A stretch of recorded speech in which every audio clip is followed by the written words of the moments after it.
James Kaufman, World News Report today, August 30th, 2024. God bless you and yours, no matter where you are in the world. Please subscribe, give us a thumbs up, ring that bell for critical future updates.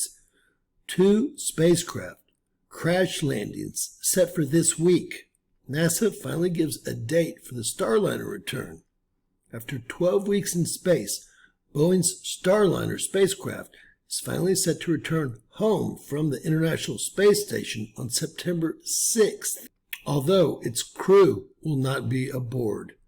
The troubled spacecraft will undock from the orbiting laboratory around 6 p.m. Eastern Time, and it will spend about 6 hours maneuvering closer to home before landing around midnight in New Mexico's White Sands Space Harbor.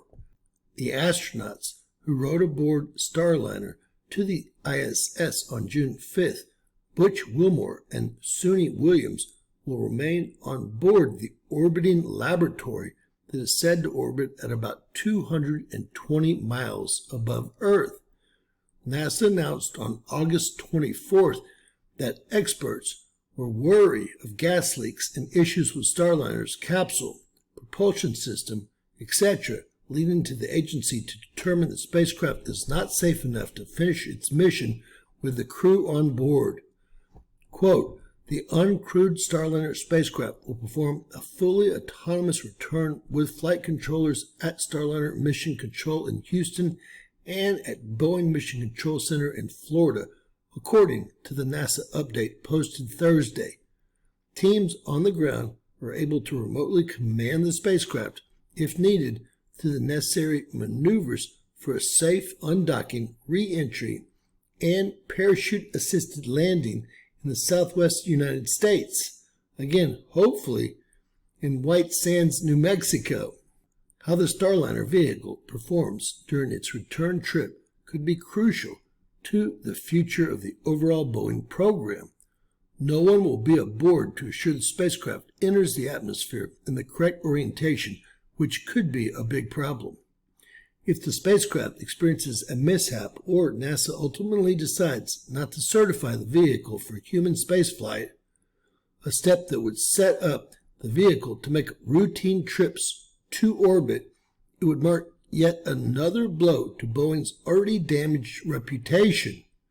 In my personal opinion, this must be what NASA decides after this failed round trip. Repeating this test flight and implementing redesigns on Starliner could cost the company millions of dollars on top of the roughly $1.5 billion the company has already recorded in losses on the Starliner program. Unfortunately, it all really boils down to taxpayers' dollars. Quote, "All of us really want to complete the Boeing Starliner test flight with crew, and I think unanimously we're disappointed not to be able to do that," Ken Bowersox, Associate Administrator for NASA's Space Operations Mission Directorate, said last week.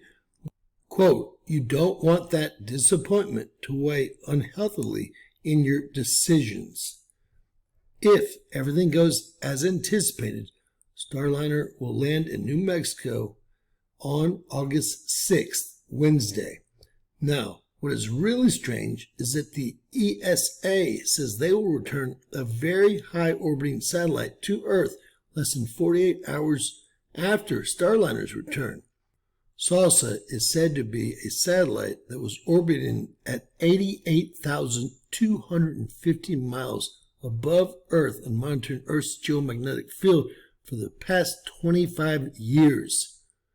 That's over 88,000 miles higher than the ISS. How is it possibly falling to Earth?